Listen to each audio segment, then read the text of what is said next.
bapesa kinga chance te mpona kozanga na ngai lelo Josepe ya famille ozonga dans les néants okomisinga moyima bisika bakozinga na pande natekama bana edikisi te asileyo tomboli kombo na ngai nauta na village nayebi loko te mokonzi atali eponi kaka ngai nasala masumu nakuta eloko te asileyo nazokota lola nazokota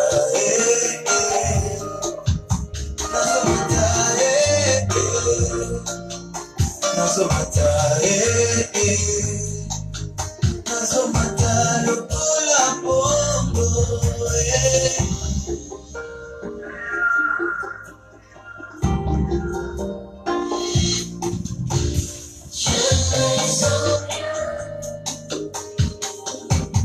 nautaki dans les néants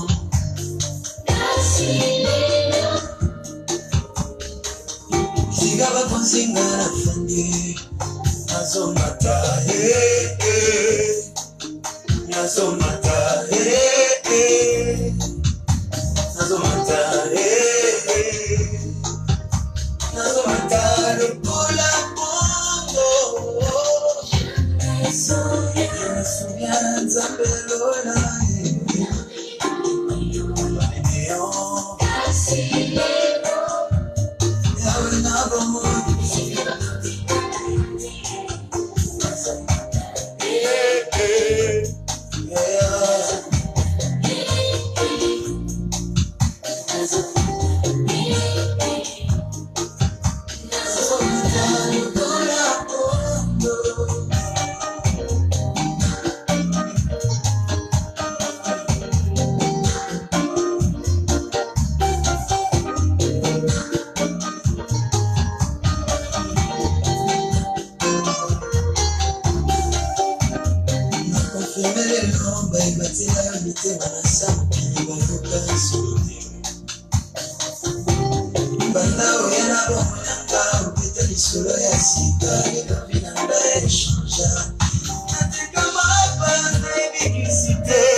Bonjour à tout le monde. Il est dimanche 24 novembre 2019, précisément 15h05 heure coast des États-Unis. À tous ceux qui me suivent religieusement, minutieusement, je vous dis bonjour. Donc, dimanche dominical, là où nous sommes et nous partageons les choses, les politiques de la République démocratique du Congo. Naloba Nabino, je vous dis toujours chaque fois que si vous bino vous partagez, il n'y aura pas de vue. Bino ne vous partagez. Moi, je fais le travail, mais le plus grand travail, c'est vous qui le faites. Donc, bino vous aurez un mot, vous partagez déjà. Parce qu'aujourd'hui, les lopena toro yoka, donc toro yoka penza photo yoka li solo ya mwana ya mboka. Lelo photo yoka li solo mwana mboka. Aza déjà na ligne na ngai, mais vous patientez na sala na no ba cosmétique na sala ba annonce ndenge ezala toujours, mais bo sala nga plaisir wana bo partager. Boloba na yeb sera bino chaque fois de son père aux la retard de son père là faisate. Et si je fais le live et après je vais sur vos profils pour partager en ambinoté. Donc, si vous sending au partager et n'importe quel live, vous partagez rappel à mon pandi. Donc, c'est ça, rappelez-moi bien. Donc, c'est grâce à vous que les lives sont vus et le message passe, quoi. Alors, on a que non rapidement, on a ça, ils ont nos cosmétiques à liboso. Cosmétiques à liboso. D'abord. À tout seigneur, tout honneur. Mon ami de tout le temps, Papi Ilanga Benzoy Mirabeton, lobby Washington, les a sous ndenge moroté. Depuis lobby Washington, les a sous ndenge moroté. Au communayo Dikando, moi nakini. Toujours Papi Benzoy. Yayo Yangoyo, et Sika Ozali, donc Edoka Longi. Donc, ancien combattant, dans ma Kabila dégage, on est toujours ensemble, donc, voilà. Donc, vraiment, je vous dis bonjour, partagez en tout cas, partagez les lots, tout cela qui est rapidement. Et l'eau Kaliboso Narosa, là, c'est un jeune garçon. C'est un jeune garçon, Azana Congo. Azala ami dans Facebook, virtuellement, je le connaissais pas. Et les lots, Namoni, Negro, ça, la live, na koti na life na mona cité comme na lobby papa de son père merci pour la musala au sala rapport na ngai et merci pour la musala au sala rapport na mboka na FC merci na moni azo yemba na tuni nzembo na lobby nzembo na ngai il me donne son nom na vérifier comme on a bikene na YouTube komona kombo na ngai apisinga comme na Dieu merci à tutana na koti na YouTube na itali na yoki banzembo na ye. Et Nazaki effondré. Nazaki vraiment, quel talent. Dieu merci à tout temps, Bandeko. Bolingate Mouta Koufa pour vous supporter. Bolingate Mouta Koufa pour vous tirer la fleur. Bolingate Mouta Koufa pour vous reconnaître. Reconnaissons-nous vivants, aimons-nous vivants, supportons-nous vivants. Dieu merci à tout temps, Nabo que nous visiter YouTube naye. Nazo répéter Dieu merci à tout temps, jeune frère talentueux. Aoyemba vraiment au Congo, il y a tellement de talents. De ce betika na YouTube, na Facebook, na Dieu, merci en un seul mot, à tout temps. Nzembo na uti ko beta o ezaki aye, j'étais effondré, aye mi vi, nzembo o eza vi na ye. Donc azaki mutu pamba zote kama pa malelo nzambe pe amatisi. Nga pe na rananga mutu pamba na uta pe na bandal mabele. Donc na uta mutu pamba menzambe atombola rakaka biso batu loko te, biso batu pamba. Dieu merci à tout temps, merci à toi mon jeune frère, Nzamba Pambolayo, okende vraiment liboso. Cosmétique à liboso, ya mi balé, nazo annoncé bandeko na ngai marche autre sala na Washington DC. Bon mona ki vidéo moko ezo circuler na l'excellence sur bandeko, on va partager vidéo te vraiment beau sala nga plaisir, beau partager vidéo oyo. Déjà sur Facebook na nga je parler na masse. Vidéo ezali makamba fati beton te, vidéo ezali makambo ya oh ma fa 4 te vidéo ezali makambo soki ya groupe te vidéo ezali makambo positionnement politique te vidéo ezali na sali na jeu lancé Fidelika Lomboyo za muta Washington na au compter na yo au sensibiliser pe ba mama côté kuna bato nyonso yo yebi.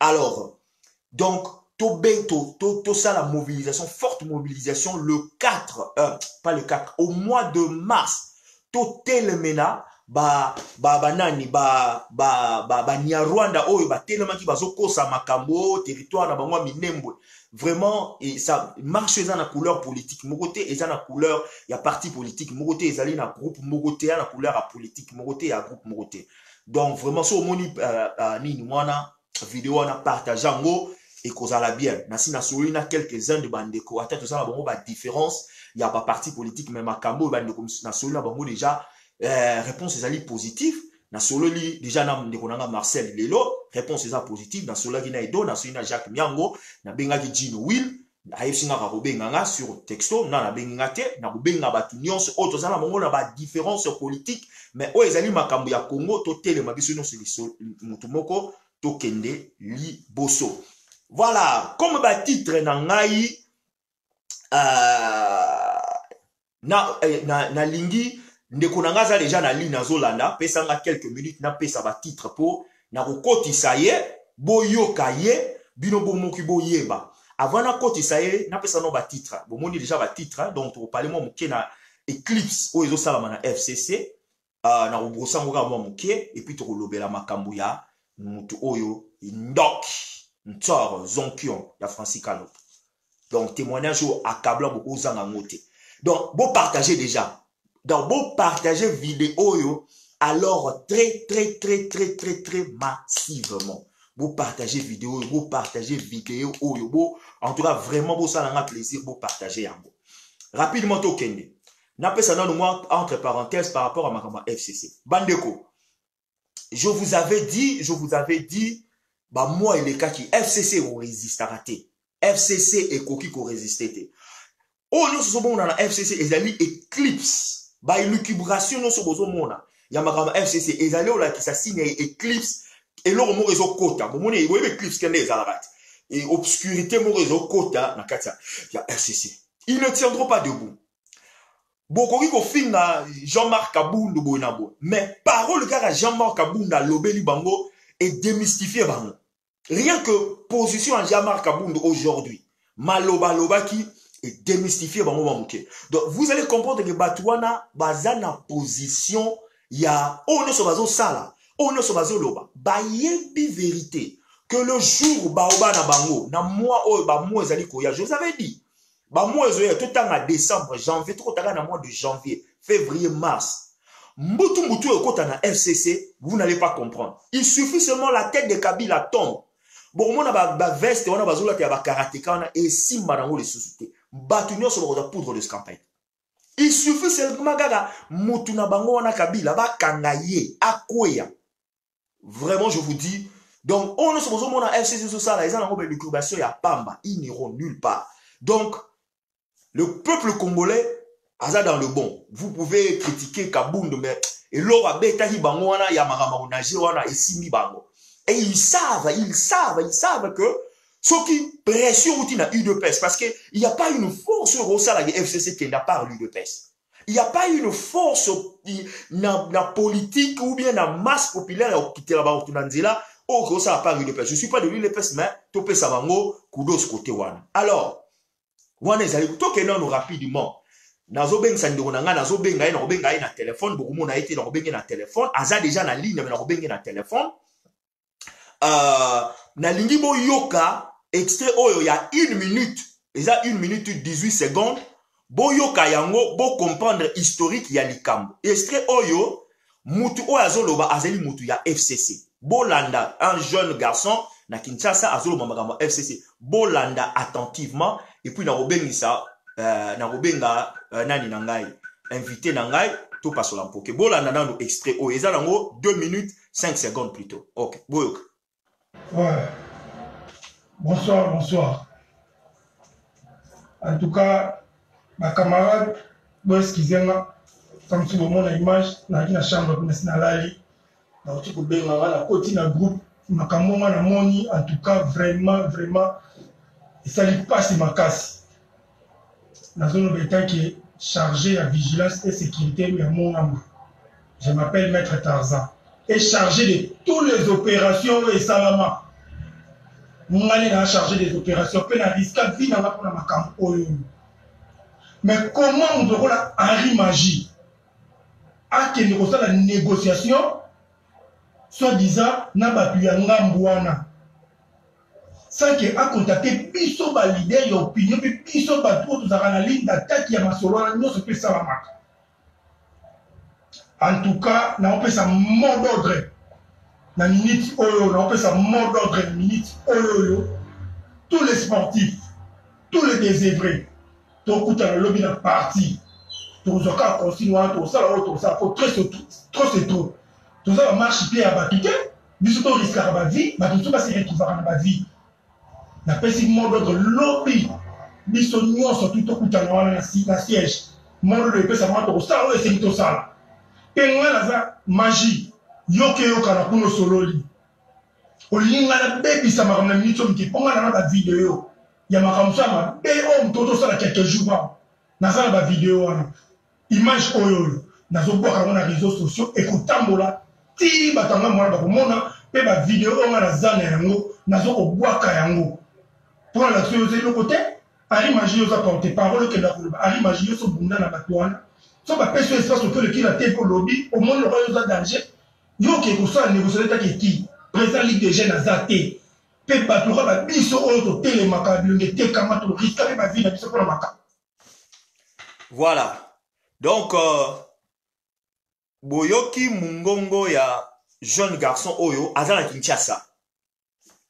extrait oyo soki boke na page ya mama Lisette Mongedo bomona ngo aposta yango donc ezaki ye moko garçon wana ezaki ko ba enregistrer ye ayebite ye moko azui vidéo comme téléphone na ye il s'enregistre a timiki yango batu ba yoka donc ils ont secrétaire ko ba enregistrer qui est en ye moko donc a se porter garant a sali comment on appelle ça vidéo a poster yango. Bon, maman, je crois, maman Lisette Mongedo récupéra donc ils ont mis na Lisette maman Lisette Mongedo so bokeku na momona na tchelibino extrait oyo pour comprendre lisolo na robeta na invité na ngalelo na okota nanu na grande avant na benga ina na sala entre parenthèses bandeko moko bazokomelanga bazoloba oh moni yo lelo komo coopérer na Zaclair komo bengisa Zakari pe babaso asala mabe na Congo wala bandeko tozala na ozala front na bino na yebisa ngo pe Zakari moko Zakari azala chouchou na ngai te Zakari azala jamais chouchou na ngai na makamba politique à Congo aza être humain citoyen congolais il n'a jamais été mon souci. Natikala oso azara nini nangate comment on appelle pas souci ma favori nangate natikala jamais osolana Zakari bababaso quand on a moni communication à président de la République zo simbate il faut reconnaître ba talent ya bato na bi Zakari na makambo ya mbutu mutso le na kalma Congo Zakari azala un atout pour le président de la République na contexte politique tozali bo bato so ba bon. Bon, déjà, pour Zakari n'a qu'à différence, il y a une grande différence. Il n'y a jamais eu des allégations Zakari à Tinda Batuba Boma. Il n'y a jamais eu des allégations 8 Zakari, Yemora Loba, Beta Kilbita Sima. Yekutazo Loba, oh, on est qui Kilbita Sima. Il y a tout le Ezanzoplo. Yemora Loba, il y a tout le Ezanzoplo. Donc, ça n'engage que lui. Dans Zaki, la première personne, que Zakari a travaillé. Il a insulté Félix, comme on dit. Il a insulté les gens de l'UDPS. Moi, ça, peu importe pour moi. Dans le moment où ça la distinction, il y a et l'okoni nyango ezali détrimental pour la République démocratique du Congo.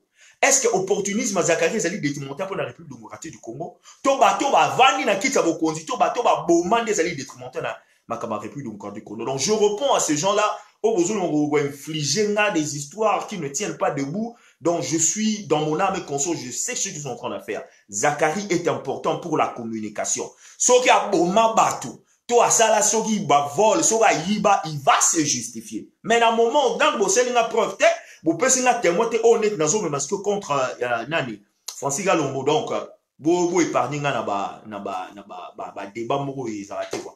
Bon voilà, na benga sikoyo, na benga ekozala audio bo mona ete. Na lingite bomo na ye, ils a peut-être personne ni à sécurité. Na bengaye bo za la calme. Toyokaye.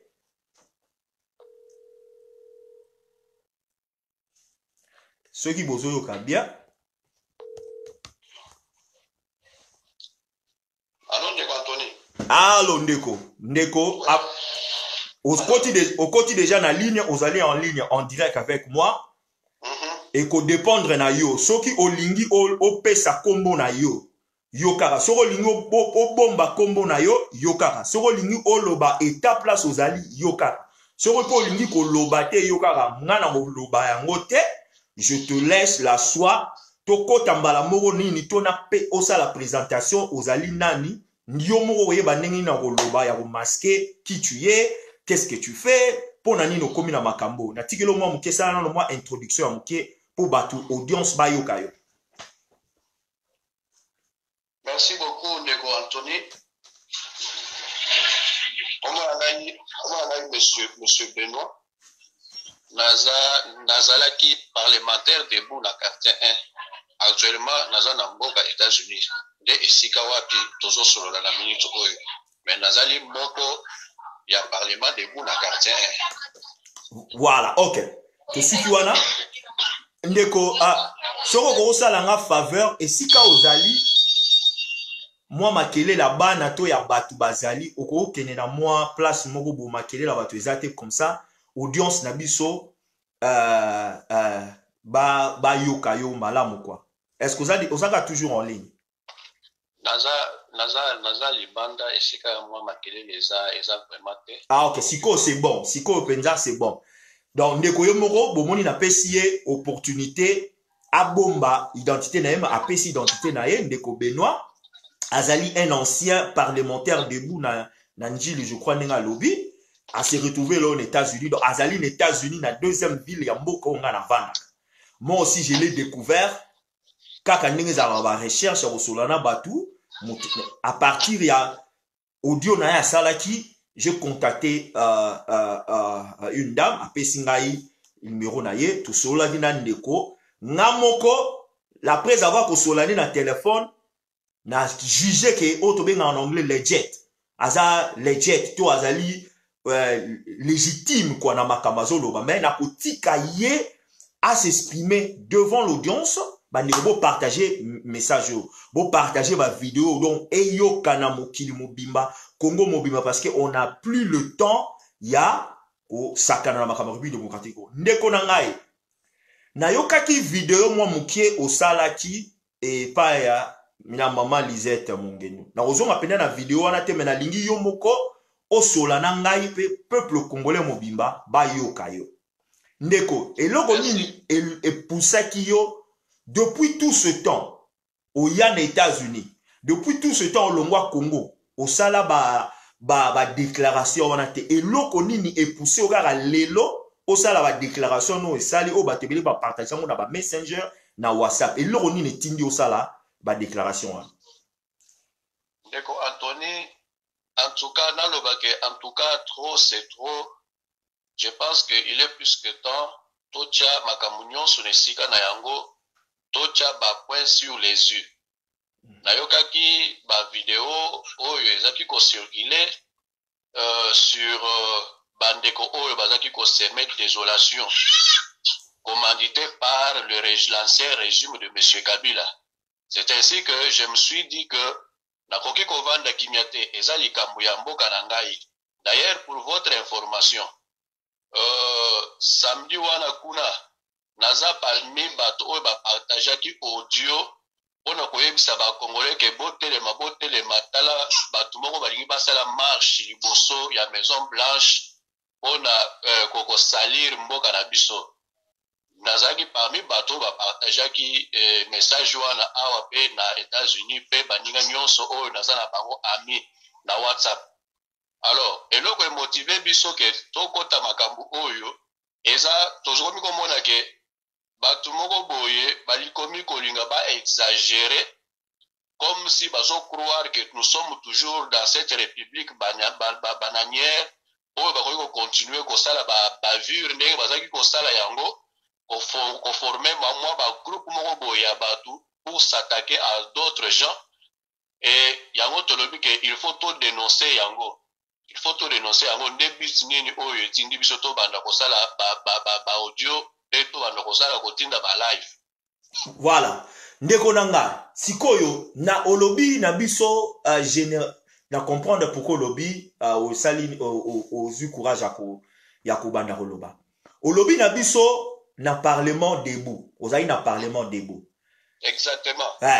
Yebisa biso na parlement debout zaleka lokola batu nyonso nani yango ayebaki na parlement debout oyebaki batu nini na parlement debout activité na parlement debout zalaki ndengeni nazolinga na batu ba yeba yo pour to kota na vivre sujet ya par rapport ya marama Francika Lobopo et to établir une certaine crédibilité na audience na bato yo baroyoka yo po moni Congolais azalaka mutu moko ya mwa tembe ye nani asalaki nini na tani yango azali na parlement debout biso ngi bata parlement debout expliquer le biso non en bref na parlement debout ezalaki na tani nini ba activité nini yo mona au participant na parlement debout pour peuple bayeba yo.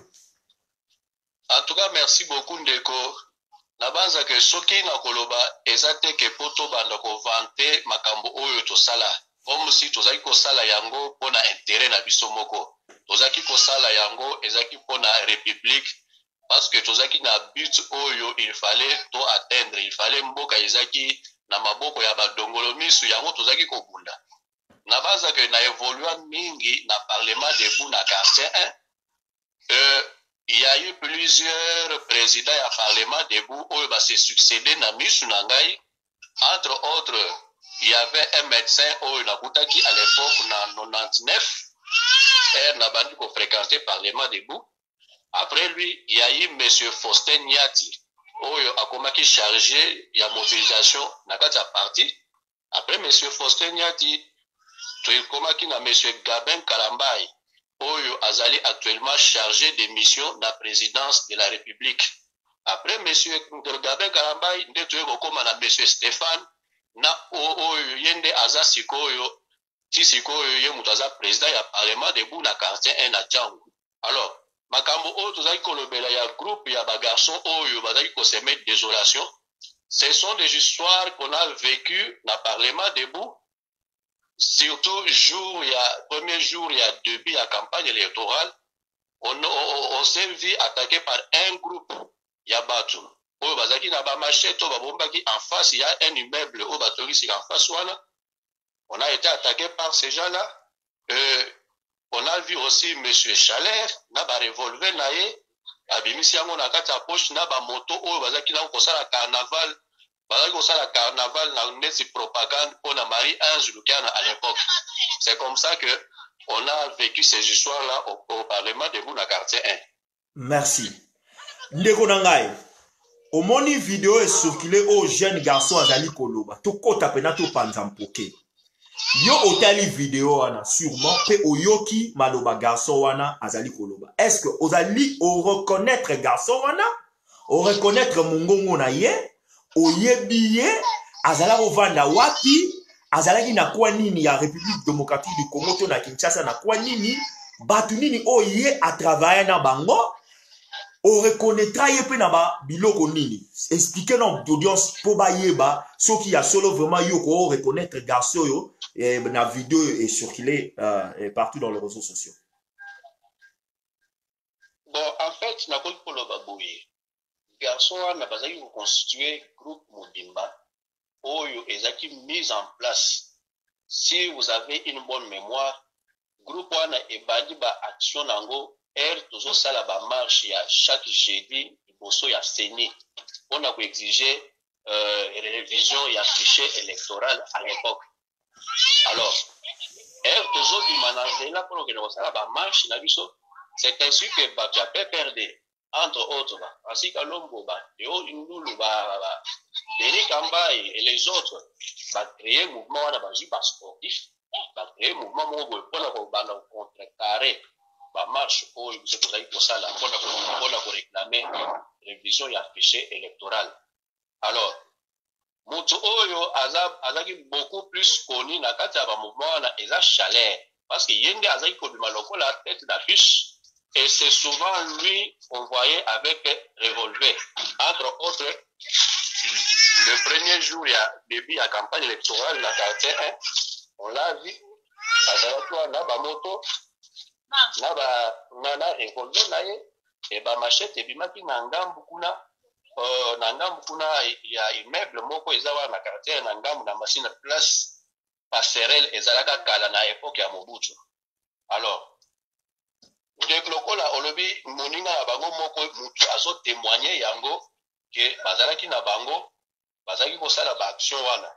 Donc c'est sûr que à partir de moninga na bango wana tukoki kozwa plus amples informations. Quant à citer Bazaki Kingani, moi je n'étais pas dans ce mouvement-là. Je n'étais pas avec eux dans ce mouvement. Au contraire, Nazaki parmi les victimes, Bazaki pour attaquer. Voilà. Donc pour l'audience pour comprendre, Ndekonabiso aza muta mouvement wana te. Ye azali victime ya batu oyo mouvement wana bazaki ko attaquer bango donc so babi victime bango bazaki batu ya parlement debout batu ya UDPS. Et Ndeko ya sali vidéo ya Bimi a se révolter parce que soi-disant Moutou Azola Tabere, je ne connais pas son nom, a kenaki ko négocier to ko solo là na fils Mokoko. Révolte na ye mobimbe bandi parce que il a vu Yazali Amibengi Yazali Moutou ya ba action. Comment ye Moutou ya ba action? Moutou ya Azali rapporteur a kene ko négocier na babinemi donc azo benga bata UDPS babinemi ba fils moko benga ba babinemi comment ya ko négocier na bango et c'est en ce moment que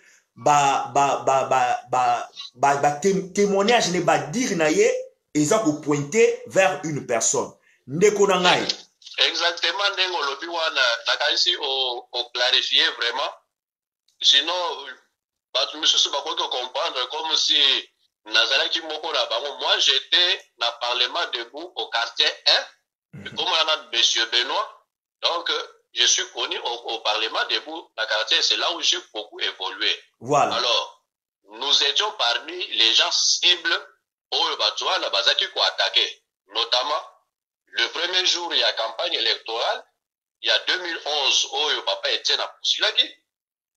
La deuxième fois au Koletakibé attaque à Makasi, c'était le 26 novembre 2011, jour il y a Souka, il y a clôture, il y a campagne électorale. Comme tout cela qui bloque dans le quartier 1, on attendait le retour du président Etienne Tshisekedi à Kinshasa. C'est ainsi qu'on a été attaqué et je peux même vous dire que attaque à Liboso et Salamaki, c'était Liboso, il y a bureau, il y a Palou, à niveau il y a des bonhommes. Groupe, il y a des militants à Biso, au Bazaki Kolongwa, dans le centre-ville, Bazo Kitanacham, pour rejoindre Biso. C'est là où ils ont été attaqués par des jeunes au Babimaki, Nakati, il y a bureau, il y a Palou. Voilà un peu ce que je voulais apporter comme précision. Voilà. Ndeko nanga sikoyo. Tango yo moni vidéo ya garçon oyazo loba. Yebisa biso, tant bino vous allez ko bunda, tant bino vous allez ko protéger UDPS, vous allez protéger Papa Etienne Tshisekedi, vous avez un parlement debout. Vous avez connu Babitumbana Batouana. Bakombo nini, bakombo nini. Batu nini oyo, eza moi makelele nazo pour moi nazo lela. Batu nini oyo, bozalaki koyoka ya ngambu ya binemi na bino oyo bakombo ezalaki beaucoup plus ko régner. Ezala bata makasi, ezala ba politicien. Ba kombo ni nango oyo zai go yoka. Oh, bino bozai go yoka pendant que bino bozai go bunda contre bam. Bon, en fait, ba kombo oyo ezaki ko yoka la mingi, c'était beaucoup plus monsieur Chalère. Parce que Yende azalaki lokola leader. Vous savez, dans la foule, il y a toujours un leader. On ne peut pas identifier toute la foule, mais du moins leader oiseau mené mouvement aye banaka quand même. C'est ainsi que Kombo Naye et Tambola qui presque Kinshasa Mobimba, il y a un certain Chalère oyo azo semer désolation et azo Tambola na revolver en yé aza militaire te aza boutia service de sécurité te, un simple citoyen qui se promène avec un revolver. Et à part ça, Nasima Naye, il y avait des gens où le cadre y a perdu, qu'on citait souvent, entre autres M. Francis Kalombo, pour distribuer ma machette, pour Nabajen, pour empêcher la manifestation et opposition. Il y avait Denis Kambay, il y avait M. Deo Inoulou, député à l'époque, élu de Moamba, parce que c'est à Moamba où mouvement les a en flair Magas. Voilà en fait ce que je peux dire. Donc, tu peux dire avec certitude que Francis Kalombo azalaki en connivence na batu oyo ya ba jeune garçon, parce que jeune garçon ye moka témoigner yango alobi ke na ba biyoma nyonso na ba opération nyonso basalaki contre batu ya côté kuna ya yebi ako balancer ba vidéo ayebi ba kombo. Donc tu peux certifier oyebi sa ko témoigner na public et ce qui lelo par exemple audience moko et salamito bazana besoin de témoignage, tu peux dire avec certitude que oui, tant bino sa yeko bunda, boye baki ke Francis Kalombo azo bundi sabino. Au travers bateau évidemment. Na lobby très bien que ezalaki parmi ba kombo oyo ezaki beaucoup plus cité Nathan oyo ya bandeko wana ya PPRD à l'époque. Problème est que il y a eu des histoires qui se sont passées avant les élections. Il y a eu aussi un mouvement où il y a pu continuer même après les élections. Vous vous rappellerez que Herman de Konabiso va constater échec. Il y a M. Joseph Kabila dans l'élection en 2011. Du coup, Bango, il fallait que la constitution de côté, il fallait maintenant utiliser la force. C'est ainsi que même après épisode où il y a avant élection, ba mouvement wana eyaki ko contrôler sous kala na ba kombo ya bakala ya batu moko moko wana lokola ba en tête ya affiche. Entre autres, vous vous rappellerez que après élection il y a 2011, il y a eu un groupe de politiciens où il va créer qui majorité populaire. Alors, quelques temps après, babandi ko traqué bango, les jeunes Joe Midongala s'est retrouvé en prison. Ils ont utilisé un motif pour bamontaki au viol, tout ça. Mais moi, je sais que ezalaki façon il y a pour fragiliser batu nyonso o le bazalaki ko yena ko sala poids balingaki ba ke no sala poids derrière Etienne Tshisekedi. Donc c'est un mouvement qui a continué même après les élections de 2011 et ce sont les mêmes noms qu'on citait toujours, entre autres batu o la Tangiwana. Donc c'est en fait ça. So la biso nanu ba atrocité oyo yo bino bo vivaki na parlement debout. Zongi sana nu tochana nu etamemi balemisa tuna sima. Faire revivre na audience ezalaki ndenge nini? Opération na bo découvrir yango ndenge nini? Banani bakufaki ba utilisaki ba arme nini? Ezalaki ndenge nini? Faire revivre na batu et nuit wana ba jour wana ya atrocité oyo ba Francis Kalombo ba commanda qui faire revivre non ba tout audience pour tout comprendre exactement ce qui s'est passé. Deko na koki koloba que ba atrocité oyo to connaître na parlement de ya quartier 1 ezalaki epelé. On a connu beaucoup d'atrocités. Et ce qui toujours le belaka kaba oyo na évoqué oyo ya 2011 on a groupe ya bandeko oyo tomoni babimi la télévision na ba soki ba Marie Magui Vufisi Mukoko et caméra et tout ce genre là ezaka par rapport ya actualité mais ba atrocité oyo to connaître na parlement debout ezaki epelé. Alors il y a 2011 c'était ezaki le premier jour ya campagne électorale to se regroupa ki biso nyonso na quartier 1 pona ko sala propagande na biso normalement. Alors tomoni groupe moko ya batu bazo ya na ba banderole bauti côté ya Kingasani bazo mataneti bazo kende vers centre ville. Alors bakuti biso to salibase na biso na quartier 1, c'est là où les atrocités ont commencé. Bandi entre nous-mêmes bango bakimi bapanzani bakei côté le mana entrée ya quartier 1 Nandili, entrée ya Ndili. Il y a une banque quelque part là juste l'entrée ya Ndili. Et biso totikali côté ya Bicaltus. La police était ligne na katikati. Alors, totelemi wana bango pe batemi pour biso totelemi koto tozo yemba tozo la propagande na biso normalement. À notre grande surprise, tomoni ba moto e bandi koya ezouta na se côté ya Kingasani ezo mataboy pona koya ko rejoindre groupe oyo bazaki bloqué na entrée ya quartier 1 na Ndili wana. Moto ya liboso eleki yani bale batu oyo c'est que bake bauti ko benga renfort na bango po baya ko bunza biso. C'est ainsi que moi mbilinga e bandaki place wana. Et la troisième moto ezalaki deux personnes bamemalaki ezalaki Chaleur babeto tali moto moko na ezalaki kokumba ye Chaleur avandaki na sima. Tango to attaquer moto yango bakwei na se le temps que bazo bunda pona ko telema ko kimambango. C'est alors qu'on a vu ndenge de Chaleur bimisi revolver asaki nango na ceinture na ya pantalon. Nde panique et côté libiso place wana. Or en face de nous na étage oyo na zolo bawana, il y avait des jeunes au bavanda ki place wana. Biso to ko imaginer te que bavanda ki place wana pona nini. Et dans mouvement les bandits, on a vu des gens sortir na kati avec des machettes. Babandi ko la biso mbango et c'est ce jour-là quand baladi biso mbango bon on ne pouvait rien faire. Nde baladi biso baye ko arracher même drapeau. Il y a drapeau na biso ya UDPS au tolona qui na place à parlement debout ba arracher yango ba kei nango. Voilà en fait ndenge et les gars qui jouent ya liboso ya campagne électorale en 2011. Wow. Ndeko na ngai. Batu oyo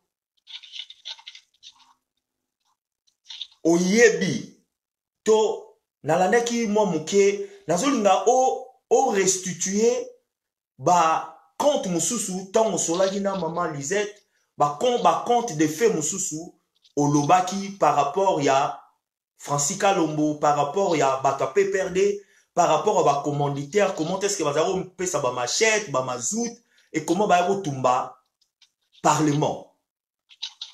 Parce que peuple bazal a besoin ko yoka to ba yeba dans les détails. Ndeko o etali nani calcination oyo esalamaki na permanence ya parti. Ndenge toyoki yo nanga ife toyoki ndeko mugarso wana Tarzan azo relater yango. C'est qui est vrai que calcination oyo esalamaki na siège à parti, c'est un fait oyo etikali kosala mangai naza déjà awa. Okay. Parce que moi je suis arrivé ici en 2016. Okay. Alors c'est un fait oyo esalami, moi je n'étais plus au pays.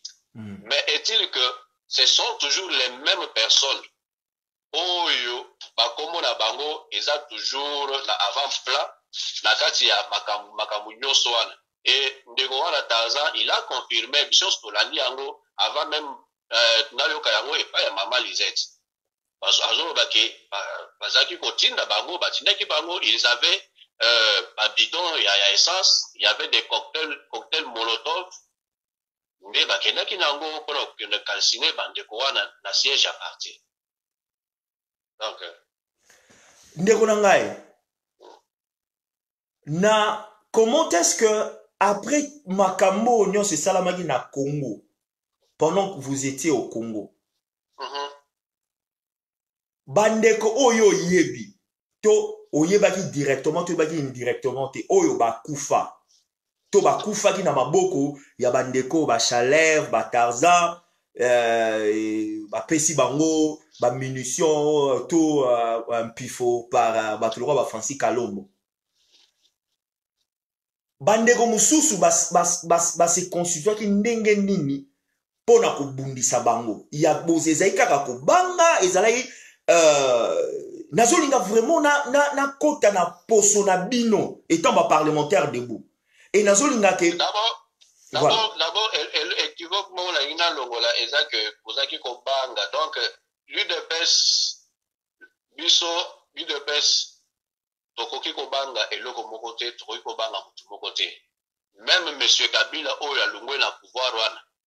Tant qu'il était au pouvoir, aibaki bien que tango azo traverser rivière ya Ndili pour kende vers aéroport, azaki déjà kokota na zone rouge. Déjà dans la zone rouge parce qu'on était prêt à tout, vous êtes prêt à attaquer à n'importe quel moment. Alors, problème est ça que à un certain moment, il y avait même nos forces de l'ordre, entre autres la police, tout ça, vous savez, tout ce qu'ils ont commis comme bavure. Oyo Bazalaki, Kostala ba opération avec tous ces gens-là. Alors, imaginez-vous un peu avec les petits moyens de défense que nous avions. Donc, mais quand tu as dit que non, ça ce n'est pas ça ce n'est pas l'UDPS. Vous avez vu que ça ce n'est pas l'UDPS. L'UDPS, nous sommes prêts à tout, même si na moment où tozoloba na moni ba vidéo mova soki nani mova sakani balobi ba shadari balati ba tennis soki ya sport na éviter soki ba bunza ba bazo bunza nani. Moi je trouve comme si ba bazo se consoler na kati ya échec na babo. Donc il y a rien du tout de ce côté-là. Tozonga na nini ba garçon oyo ba se constituer milice ba pesi ba on pifo na Francis Kalombo et comme les sous secret ya elora obomba te biso nyonso toyebi yango et selon ba dire et selon ba témoignage et ça sur likamba obomba te za lisam susu ya ko reculer te na ose ya milice wana. Est-ce que ezana ba groupuscule mususu oyo bazalaki na wana inabi que yoso longue ça fait déjà depuis 2016 donc ça fait 3 ans déjà koto. Est-ce que ezana ba groupuscule mususu oyo ko yeba bazalaki na ba opération wana tilelo bazali baza ko sala et puis baza prêt à kosala les susu comme ils avaient fait en 2011 ou bien en 2006 dans selon peut-être la connaissance na eux. Mais nandenge toladi biso nyonso audio oyo ya ndeko Tarzan il affirme que Bazaki est pelé, Cheneza Moulaï. Cheneza Moulaï, à l'époque, moi, je me souviens même que même la site universitaire, là, à l'Unikin, on a étouffé l'action sur les étudiants. Il y avait certaines personnes, autres, ce sont nos collègues étudiants, parce qu'ils sont à la place, alors que c'était des gens qui étaient déjà infiltrés par le pouvoir en place. Donc, il y a découvert dans une marche, donc, tout ça, la marche pour le Rosenga qui va lever mesures et à grève, c'est quoi? C'était en 2008. C'est alors qu'on a découvert tous ces gens-là qui avec des revolvers et tout ça. Donc, pour le que chaîne Eza Moulaï, pour na koloba ke chaîne Eza Moulaï, bandeko osoki bino boyebi te bokoti na lisonete na katikati. Nazali kosola na ndeko oyo azali awa na mboka États-Unis, donc Eza sous secrétaire Yemoka s'annoncer, il est aussi aux États-Unis. Azali l'un de bandeko oyo à reconnaître mutu oyo bazoloba soi-disant Tarzan. La vidéo qui circule à monsieur un jeune homme abimi azoloba Tarzan bangonde mutu bazali ba chef opération il y a bakambo le kanaka ba 2011 ba tuerie il y a limité ba tuerie il y a ba milice oyo Francis Kalombo azalaki ko fournir bango et le monsieur azali ko silika. Pourquoi? Parce que il y a l'un des bateaux, il y a PPRD, soit disant, bah, jeune à PPRD, soit il y a milice à PPRD, ceux qui portent parole à PPRD, à Kenego Solola, na monsieur Fils Mukongo. Mouton Nazane na ligne, si koto solane, yé Azalaki, Moutou ya eu de, Azali Moutou a eu de paix, Azalaki Moutou ya parlement debout, à Longwaka na Kinshasa, à Escorovan na Kinshasa, il a reconnu la personne, expérience na yé, témoignage na yé, par rapport à makambo oyo azali koloba ou par rapport à makambo moto ya pepper la lobby ne azo la biso azo relater biso historique ya ba événement ndenge elekanaki na Congo ndeko nanga na kozo pe na tamola ite toujours kende pour na partie na ona silisa yango. Alors sikoyo émotion ni nango ozana yango par rapport ya tango zo mona Francis Kalombo tango zo mona batu oyo ba zobima ils reconnaissent penza vivement que bango basala opération baza peu près au sala opération émotion ni nos anango image nos anango lo ni ne penda ko ikoloba par rapport à tout ça. Bon et là on a par rapport à tout ça eza que eza babavire oyo et c'est pas ça qui na période oyo mboka eza qui vraiment jungle eza qui na mobeko oyo quand côté mais la bangote. Mais lelo oyo, avec le président Félix à la tête du pays, tu as vu que la justice va faire son travail. Et là, président Félix a zolingate, comme ça, il a que Batouba Bimisayango comme si lui de pèse, parti oyo, il a que connaît état de droit na indépendance et la justice. Donc, comme ça, il y a un règlement des comptes. Mais à ce que je sache, la justice va faire son travail, pour poursuivre Batouni Ostoine. Alors, que la vie humaine est sacrée. Tout le monde a le droit de décider au lado la mouki, au lieu de calciner Batou. La siège à partir, au lado la mouki, au télémi, au bani ko bomba Batou, aux autres ba machette. Le phénomène Koulouna, c'est un problème sérieux au pays. Or, bango batisibio ki ba machette, tina ba Koulouna, pour vivre que ba s'attaquer la bande na bango. Alors, la justice doit faire son travail. C'était que le fait que pour changer le régime, toujours qu'il y a un état de droit, ils ont faiblesse à la loi, faiblesse à la justice. Comme ça, tout y a attaque au scodien, mais la sima ya cash, la sima ya ce qui est mouvance présidentielle, pour bénéficier de la grâce moko à cause de la babavie, nous sommes qui commis. Donc, nous savons que la justice doit faire son travail en toute indépendance. Et tous ces gens-là, ils seront poursuivis. Ndeko nanga, est-ce que tu oses se rappeler na ba kombo ya bandeko yo bakufaka na limité? En tout cas, na koki ko énumérer ba kombo na bango nyonso. Quelques-uns peut-être. Ce qui est vrai, c'est qu'il y a eu des morts. Il y a eu des monde mokili mobimba bamonaki yango ya même photo otikoti yango dernièrement awa na ba réseaux sociaux tout ça il y a eu nous avons perdu nos frères à cause il y a barbarie il y a bandeko owana. Alors le plus important na minute oyo c'est que la justice doit faire son travail. Mutu nyonso il faut à répondre na ba acte na ye. Ezala mutu bonte a osala exemple. Par rapport ya sorti oyo tomoni fils Mukoko na ba ndeko Ari Magie et monsieur Vital Kamerhe. Moi je pense que d'abord kokende ya fils Mukoko na biloko ça ternit l'image du parti comme si biso to komi parti moko ya violence. L'UDPS, c'est un parti qui prône la non-violence. Alors, tant qu'au Kendekuna, c'est comme si pour la Sekeno, il y a aussi une violence de notre côté. Yango, il y a accueilli comme ça, il y a la violence et ça a fait tout moto. En tout cas, moi, personnellement, mais toutefois, il faut laisser la justice faire son travail. Tous ces gens-là, ils seront poursuivis. On a ba meurtre, qui n'a payé. Voilà. Bandeko, naza sur Bolandi, na rozaïta moukete parce qu'à promettre qu'il nga que azana activité il doit se préparer pour quelque part. Donc ngani na insista qui tous à l'année peut-être pour 30-40 minutes to épuiser en gros. Ndeko nanga, le mot de la fin. Na lingi yomoro loba, on s'exprimer par rapport il y a Oyo Viva, Oyo parlementaire debout et Mona et les cas par rapport il y a monsieur Francisca Lombo par rapport à Makamou Nyonso aux liberté à Zuino vraiment exprime-toi pendant quelques minutes pour la séance on a bouclé on a libéré parce que j'ai d'autres activités aussi à faire na ligne na abusé tant na yoté comme tu m'avais promis 30-40 minutes donc on a ici en haut na ligne Yomoko au s'exprimer au salamon clôture Morabouké. Donc merci Ndeko. Nakanisi bato bazo landa biso bayoki nyonso tolobi et ils ont compris que nous ne sommes pas en train de faire un acharnement contre qui que ce soit. Mais nous sommes juste en train de relater les faits d'Enge et Salamaki et moi en tant que témoin oculaire.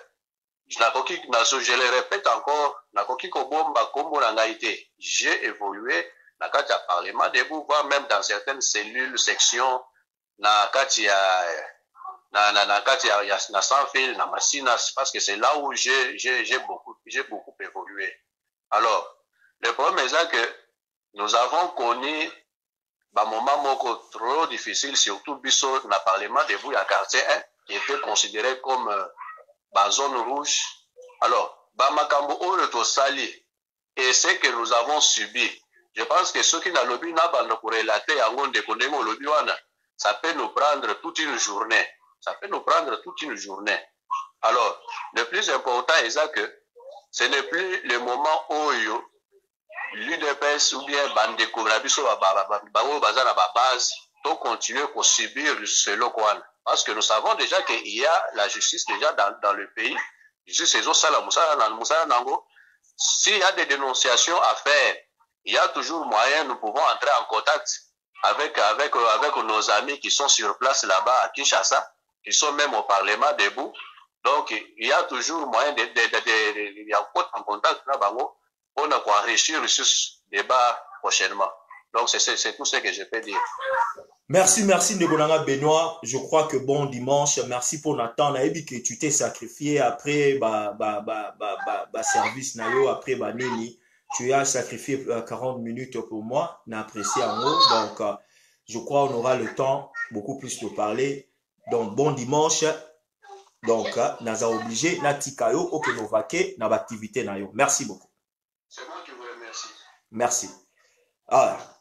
Bandeko, Bouti Golanda, Ndeko Benoît, a bombi na été apesi, kombo na ye ndenge a lobby. Bandeko ezali, eza pasi. Je veux le dire avec, je ne voudrais pas être trop peu émotionnel. Na ina zala na bimisa sentiment na ngate na ina loba oyo, ce qui est bien pour la République démocratique du Congo. Bandeko, soki bolandi vidéo wana oyo ya liboso ndeko wana oyo na ndeko citoyen congolais wana oyo azoloba que ils sont prêts à aller affronter quand mosusu donc quand il y a batu ya UDPS et va répéter le même action au basalaki dans 2006 ou dans 2011. C'est grave. C'est là où je me dis bolinga te. Il y aura un moment, le président de la République est obligé de fouiner. Diplomatiquement parlant, aloba qui a fouiné te.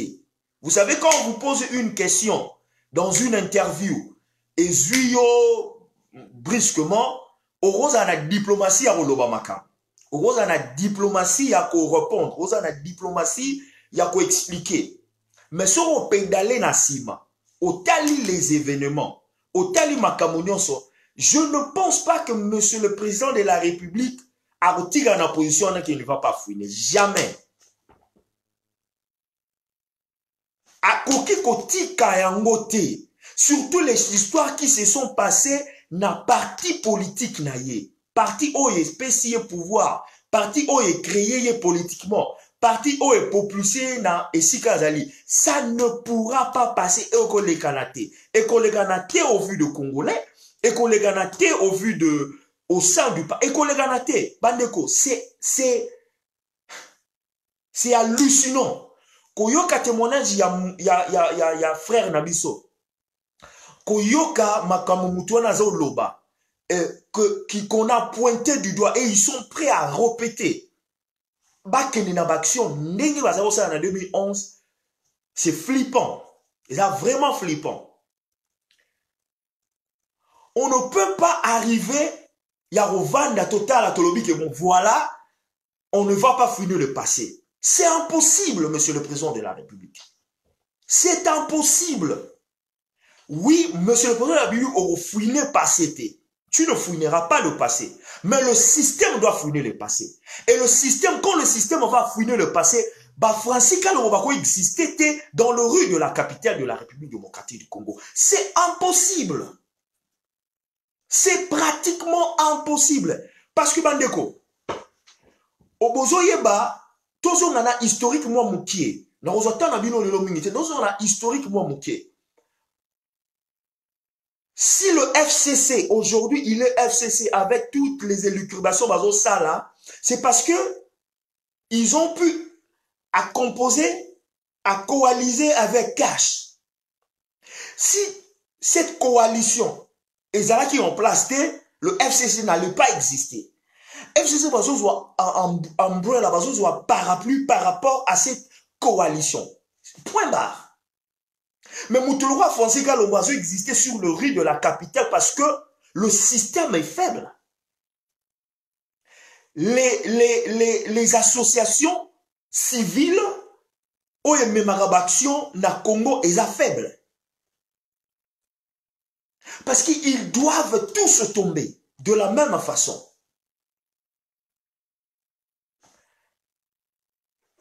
La réalité est que le président de la République ne peut pas se limiter na système où ils allaient kokende. Il faut système où ils ont clé pour na batu non so ba kende. Bandeko, soko landi maloba ya ndeko auto loba. Il a vécu cela. Il a vécu cela.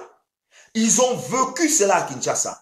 Moutou a outi koloba, oh, na tchela kibino clip pendant 2 minutes. Alobi baza prêt, baza au silica, va continuer ma opération. Donc ils sont là à l'aise dans leur peau, pona, kosa la opération.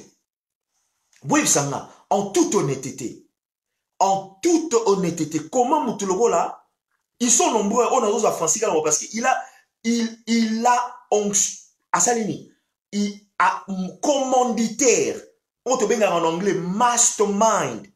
Il a fourni le machette. Il a fourni de l'argent. Il a fourni de l'argent pour n'abattre Oyoba que nous sala ba dégâts au sein du Parlement de vous. Et il existe en ce moment sur le riz de la République démocratique du Congo. Bon, ça là, ceux qui t'ont fouiné passé, on a dit que Moutouana Tikali a existé Malamoko. la République démocratique du Congo est au Kendengeni. Ça ne peut pas. Ça ne peut pas. Ça, on ne pourra pas.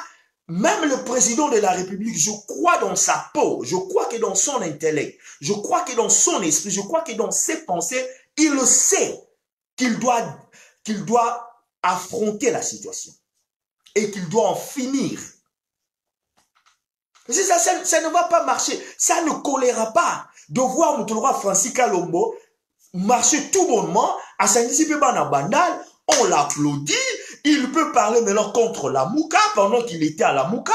Il peut parler tout bonnement contre Fayoulou pendant qu'il a soutenu Fayoulou. Il peut parler tout bonnement. Donc, c'est impossible.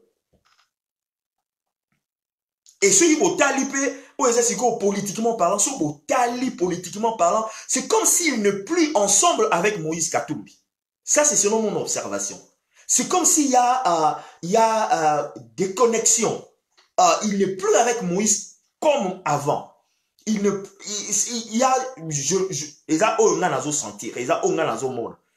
s'est déconnecté de Moïse un tout petit peu, je ne sais pas. Mais politiquement parlant, les Français ne pourront pas faire de la politique dans la République démocratique du Congo. Honnêtement parlant, ils ne peuvent pas parler des politiques de la République démocratique du Congo avec de telles révélations. Raison pour laquelle il y a lieu de reconnaître que nous n'avons pas encore un système fort pour la Batouana Bakanga. Je ne dis pas que le système ne change pas. Le système a changé parce qu'on ne parle plus de ANR. Le système a changé parce que, un tout petit peu, parce que tout le monde a pu bateau parce qu'il va toucher au Bakomo Kangabango, comme Doli Makambo Bakanga à continuer. Là, c'est bon. Mais dans notre cas de figure, des événements qui se sont passés en 2006, des événements qui se sont passés en 2011, et des événements qui sont passés en 2013, 2016, 2007, le président de la République, oui, il ne doit pas finir de passer, mais il doit, comment on appelle ça? Il doit alimenter le système, que le système soit fort, que le système fouille. Parce qu'il est obligé de le faire. Pourquoi il est obligé de le faire? En ce moment, il réussit avec décision économique, décision sociale, et comme la gratuité de la scolarité. Voilà, c'est bon. Ils ont payé, ils ont payé, Nini a gagnant. Mais pour que le président de la République a gagné les sous confiance, il y a Batuya Congo, la République démocratique du Congo, cette histoire de FCC cash doit être brisée totalement. Alors totalement, on doit recourir à la justice pour fouiner le passé. Le président de la République n'a rien à craindre. Si le système veut reprendre les histoires qui sont passées 5 ans, 10 ans, 15 ans, 20 ans passés, il n'avait pas participé. Bateau nyonso boza na ye, composé na ye, baza tout autour na ye. Ceux qui avaient un problème, le système va le rattraper. Lui, il n'a pas de problème, lui, il n'a pas de souci. Il doit permettre au système. Il doit pas influencer. Il faut appeler ça système utile, appeler ça système pifo, appeler ça système pouvoir et zone na passé et kanga batuana. Parce qu'on ne pourra pas marcher, on ne pourra pas bâtir la République démocratique du Congo avec Kassik Logwa Francis Kalombo. Ça ne se fera jamais. Ça ne va pas marcher. Et ça ne marchera pas. Et l'autre chose, Zanga Siko na président Yangowana. Qu'on se le dise la vérité. Et l'autre chose, Zanga na président na biso Siko Yangowana. Je sais que ça arrive. Tu paies ça en autant. Parce que la réalité, c'est un ennemi. Vous avez devant vous un Moutoulora Francis Kalombo qui marche. Dans ce exemple, parce qu'il s'agit de lui. Il y en a plein comme ça. Hein. Il y en a plein comme ça dans FCC.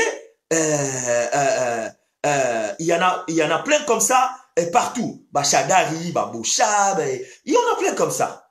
Je parle de gens vraiment qui ont détruit le système économique, qui ont détruit nos peuples et qui ont tué. On a qu'à dire, Francis Kalombo a alimenté un milice, a alimenté un groupe de gens, a alimenté des gens pour tuer les parlementaires.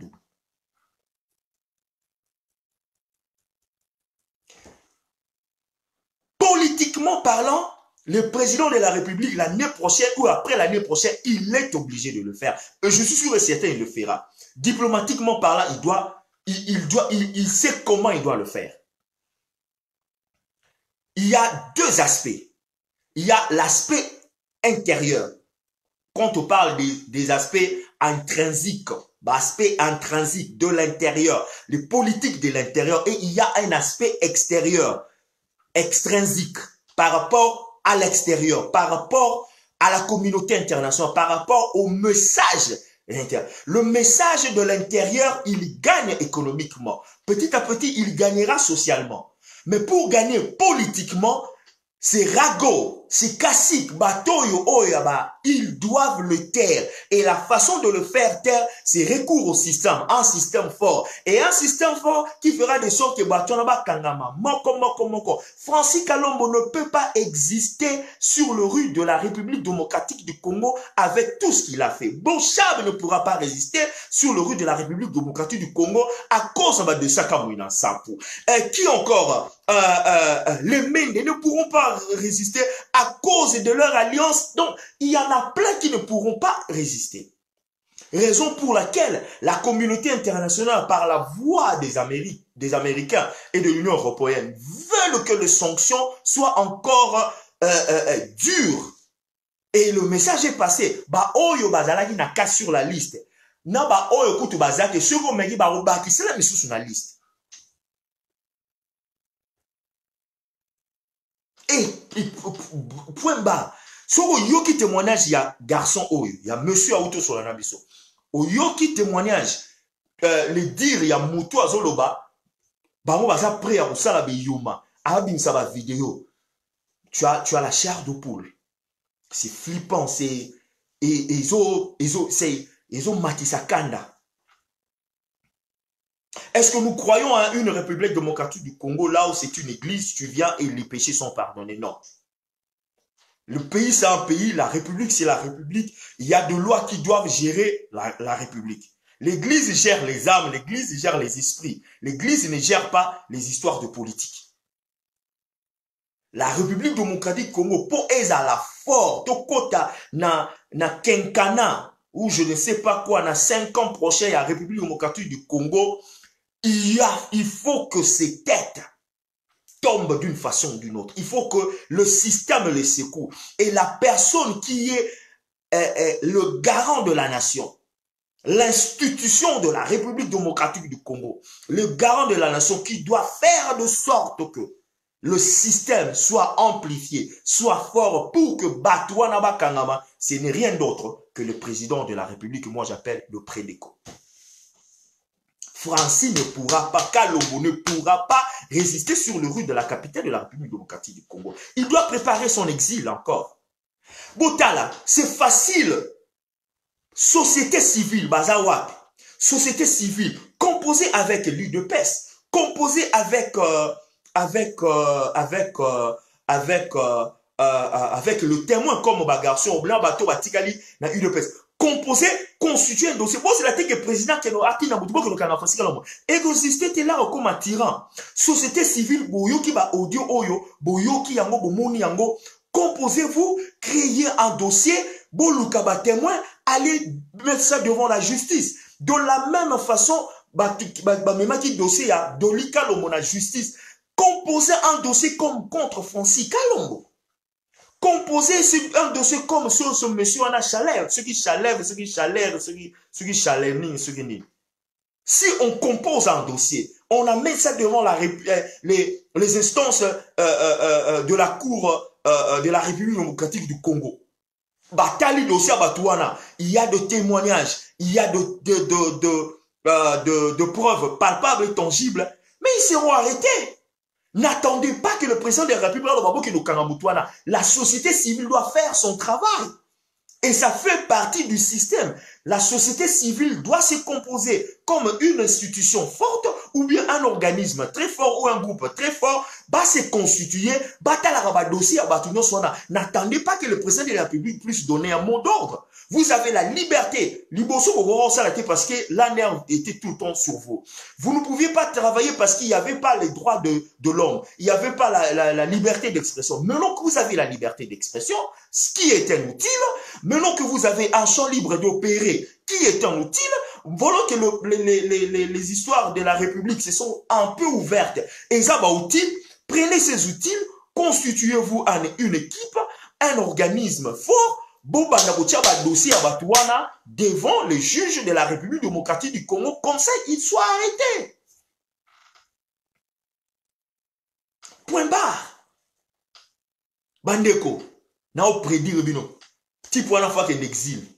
Il faut préparer exil na yé. Au moins, place c'est ça la passe. Au moins, place na loba makambo. Vous avez des gens qui disent nous sommes des patriotes. Chaque fois qu'ils montent au créneau, ba rappel Rabatu Armand Tungulu, ba rappel Rabatu Fidel Bazana, ba rappel Rabatu Floribert Chebea, ba rappel Rabatu Bato Bakoufa. Au nom de.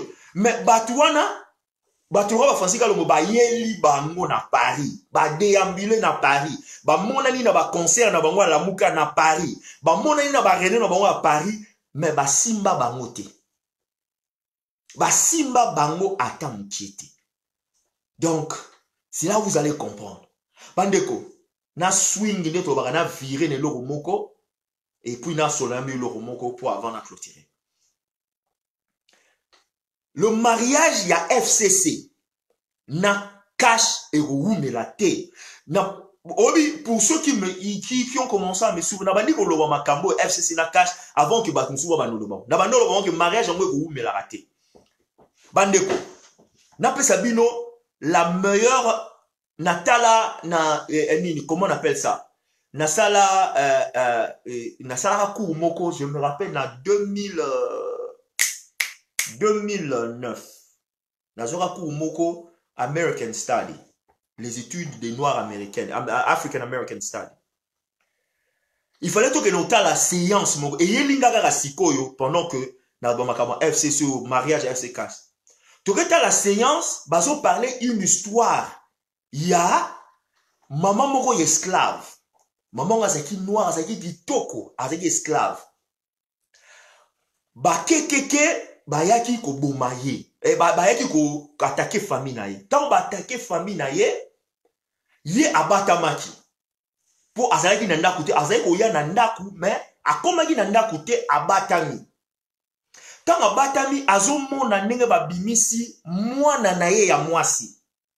Vous excusez tous les termes, tout autour, il y a 30 minutes, bah violer moi n'année à moi si, na bah au moins 6 ou 7, bah tu ya nini, ya bah bah keke bah kaka na bah toi na bah comment ça va raciste ouais.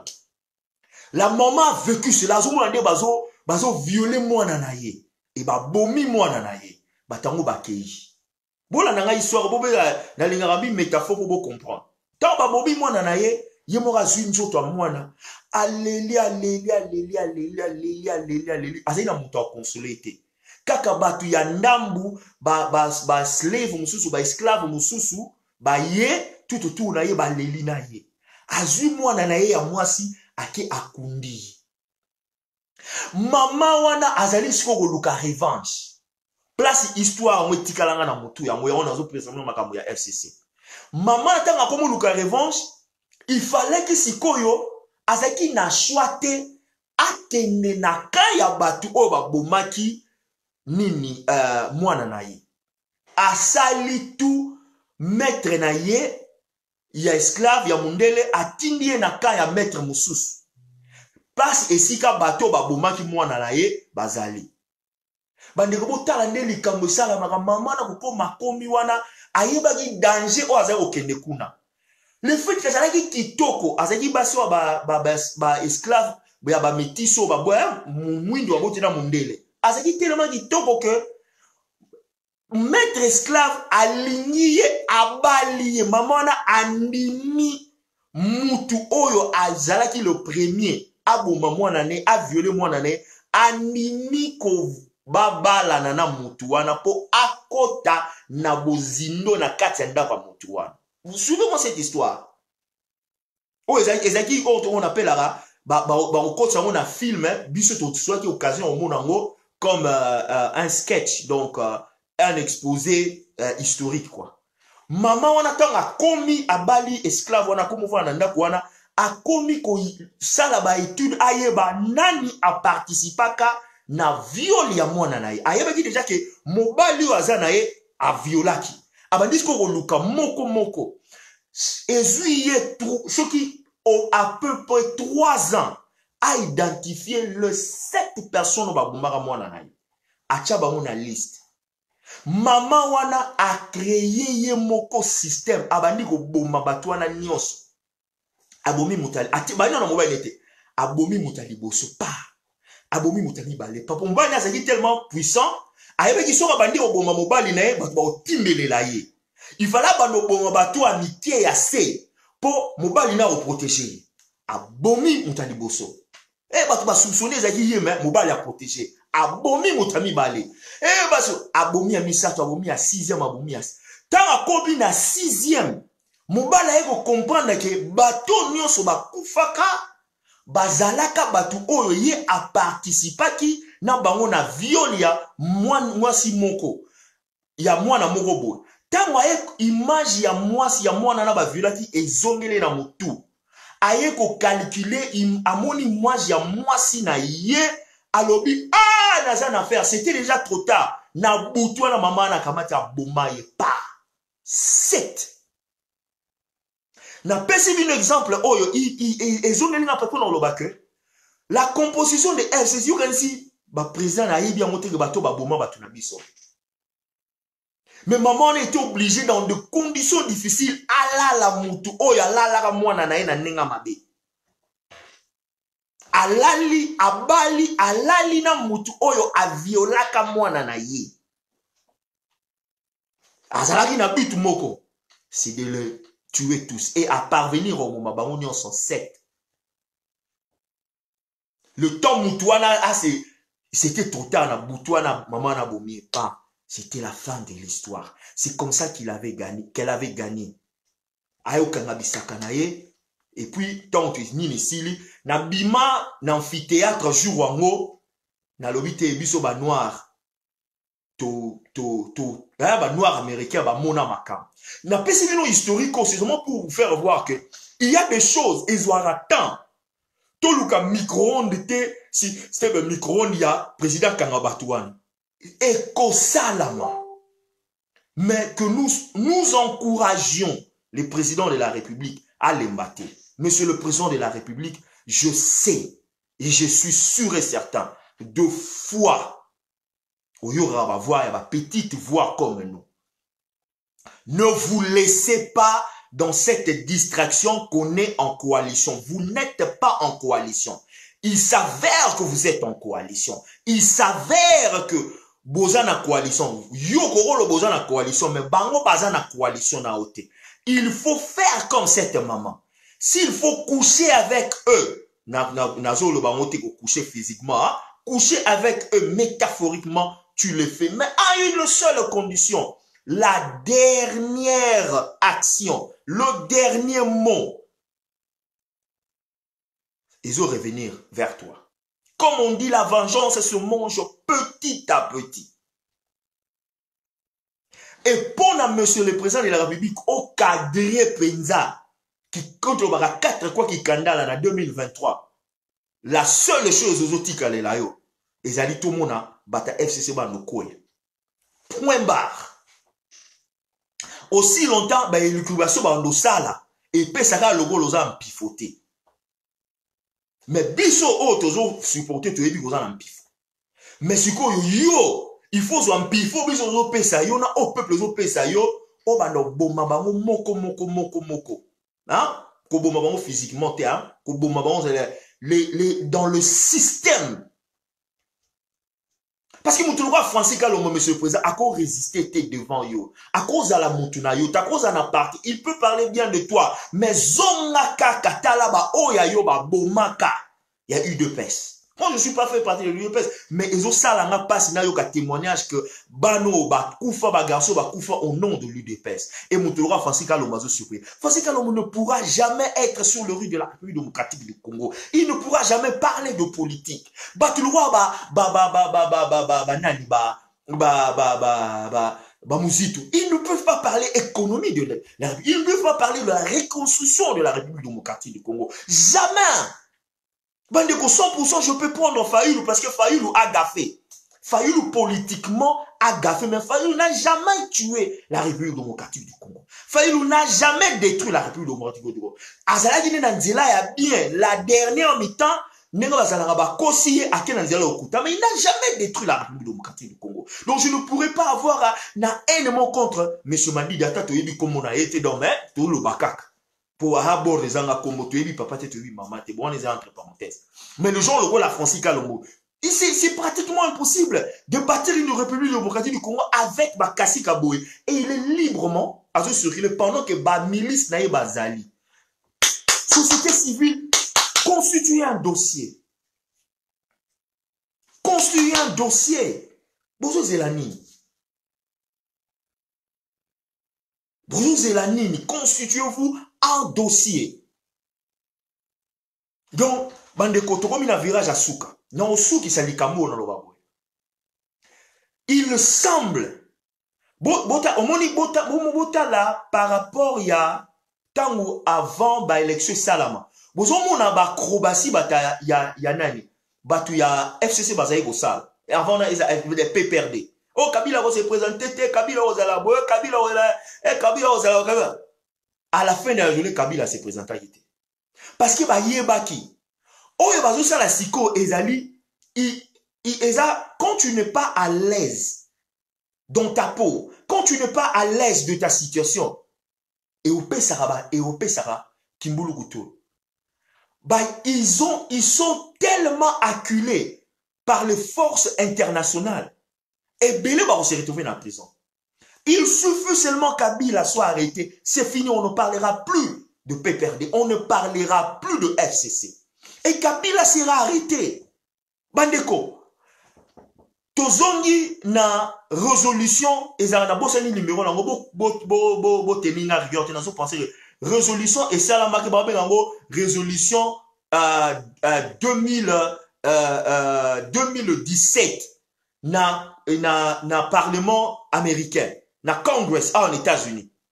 Il y a donc au moins lorsque va voter et ça va vraiment 20% banani républicain va lobby 70% démocrate va voter. Loi oyo ba tchaki ke Kabila son na pouvoir te. Loi oyo ba zoki résolution ke bato ya nini bazala suspendu bazala na ba nini. Bata ya Kabila bazala na ba sanction.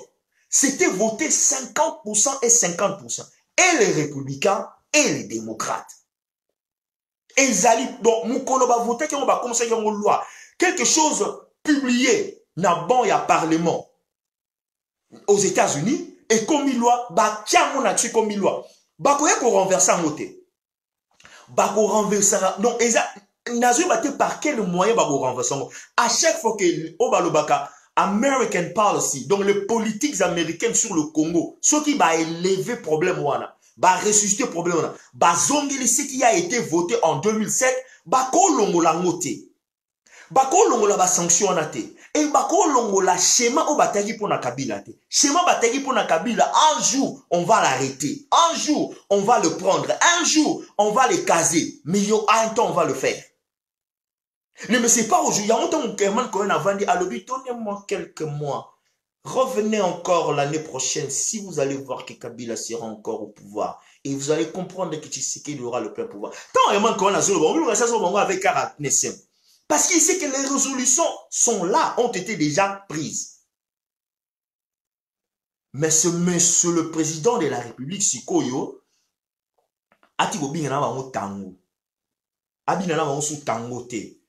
bon matabo kita vous pouvez dire tout sur Kabund mais eloko Kabunda lobby et pesi bango qui pelekesi et de là na pesi epena coup de chapeau il a bien fait, il a bien dit.